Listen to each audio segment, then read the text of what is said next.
What is one rule that was implemented at your school or work that backfired horribly? My company, as part of its alcohol policy, said you should not drink for at least 4 hours before coming to work. When engineers got called about production problems over the weekend, they all just had a beer but could be there in about 4 or 5 hours. My high school was trying to prevent a senior prank since the class before us had got a little out of hand. They basically told us not to have one, that they would get anyone who did anything in a lot of trouble, yada yada. So somebody has an idea. What if we do an anti-prank? The idea had floated around the halls and everyone knew what we were going to do.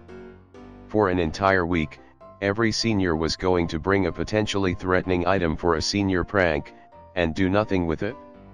The week starts and that Monday, nearly the entire senior class carries a banana with them to every class. This is a school of 2,600 student, 650 graduating class. So there are hundreds of bananas being carried through the halls, teachers and assistant principals freaking out.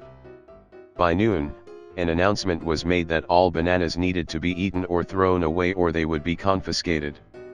So by that afternoon, every banana was taken away from the student.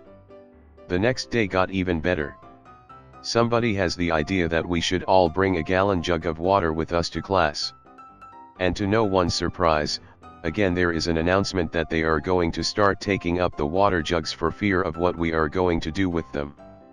But this time, the students got creative. People are resentful now and not wanting to give up their precious water. Students are getting creative, hiding them in backpacks, avoiding teachers in the hallways, whatever it took to keep their water jugs. But alas, most of the jugs had been confiscated. So the students start taking to social media. Tons of tweets and mentions are going out to local news stations, TMZ, Oprah, Ellen, you name it, they got mentioned. All of these messages are going out along the lines of school is confiscating all water, not allowing students to drink water #high school drought 2kxx #wording #send help. You get the picture. Before the end of the day, 2 different news reporters were at our school. Guess we had the last laugh after all. TLDR, school made silly rules to not let us have a senior prank. We anti-pranked them and their rules backfired. Lots of negative press over nothing malicious ever happening. In my dorm, if you did something that triggered the smoke/fire alarm, you had to do a safety presentation for everyone on your floor. This was intended to deter pranksters from pulling the alarm. A guy on our floor was making grilled cheese in the kitchenette, and burned it, which legitimately triggered the fire alarm. Afterwards, he explained, assuming that since it had been a legitimate alarm, and not a prank, that he wouldn't have to do a presentation. He was, of course, wrong. So, the next Wednesday night, the entire floor assembled, and we were treated to a 30-minute safety presentation on the dangers of grilled cheese sandwiches. It contained literally nothing about fire safety. It was all choking hazards and cholesterol. Our RA was furious, but the student pointed out that the write-up that he'd been given just said safety presentation. We didn't get any more presentations after that. If you violated the dress code policy, you had to wear these really big gray sweatpants or sweatshirts that said DCV in big orange letters. Dress code violation. It became a thing to get caught because they were apparently really comfortable. When the admin finally caught on that people were trying to get them on purpose, they changed it so that you got in school suspension. Jokes on them for that too. Lots of kids preferred that over being in class. Well, it wasn't a school-wide policy, but I had a super bitch of French teacher who would constantly hand out detentions for things as inconsequential as walking to the trash can to throw away a piece of paper. She absolutely could not deal with the fact that we periodically might need to actually leave our chairs for a perfectly valid reason. One day she locked herself out of the classroom and nobody would let her back in. Sorry. We aren't allowed to get out of our seats. She had to get the janitor, LOL. There was rule they put in place my freshman year of high school, that if you arrived late, i.e. after first bell, you couldn't park in the parking lot. You'd have to park at the gas station down the highway and walk to school, making you even more late. It stopped after 20 or so people intentionally showed up late to school and made a mass exodus along the highway. On top of a lot of parents bitching. My high school put in a policy so that after the third time you were late, you got detention. They didn't change the absent policy. Tardiness decreased by 52%. Absentees increased 83%. Edit, the punishment for missing was nothing until social services comes in. My school banned all balls over a couple of inches in diameter because someone kicked a football through a window during lunch.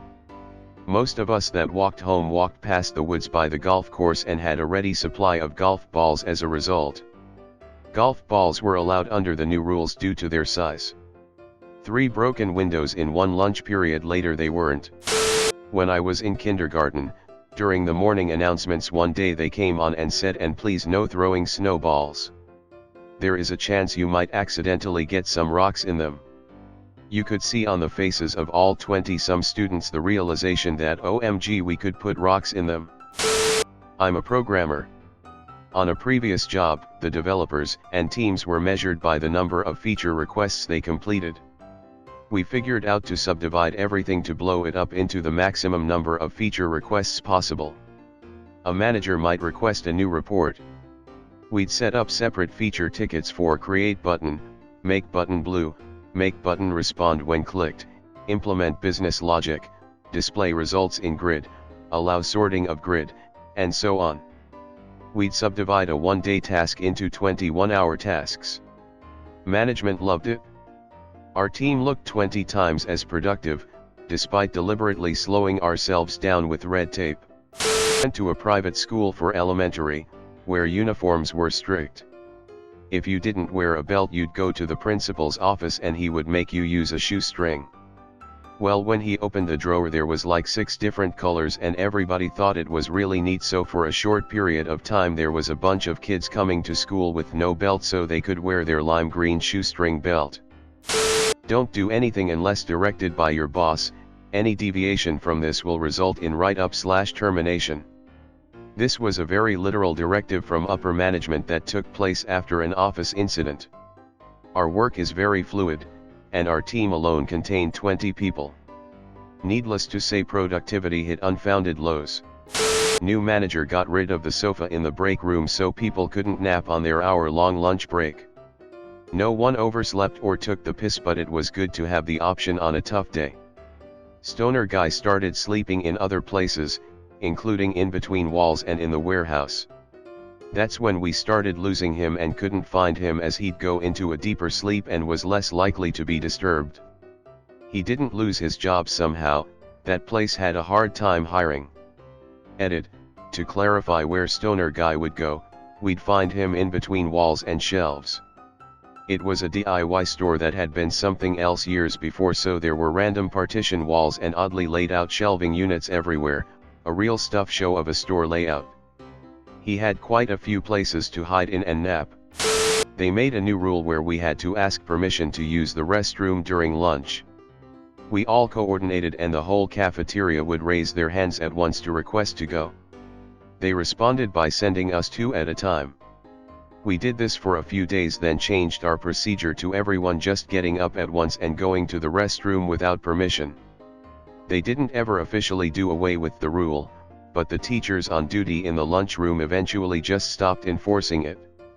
Edit, it's interesting how many people responded something like "my school had the same rule," and how many people said something like "WTF, that's the craziest rule I've heard of, is this even real?" No running during recess. It was made because some kid in the 2nd grade ran and tripped. So for whatever reason, they restricted running for all grades K, 5th. Everyone should know that when you ask a 5 to 10-year-old to not do something, that's the next thing they're going to do. They started running in the halls, the cafeteria, the classrooms, and you bet your ass they ran outside. After a week, the teachers stopped enforcing it and everyone stopped caring. Edit, can't believe you people believed such an obvious lie, LMAO. My senior year of high school, some guy in my class got an in-school suspension for wearing a headband. He had long, curly hair, so the next couple weeks almost every guy on the football team started wearing headbands in protest. Keep in mind that girls could wear headbands, just not guys. No one really understood this rule. Edit: this took place right in the middle of football season.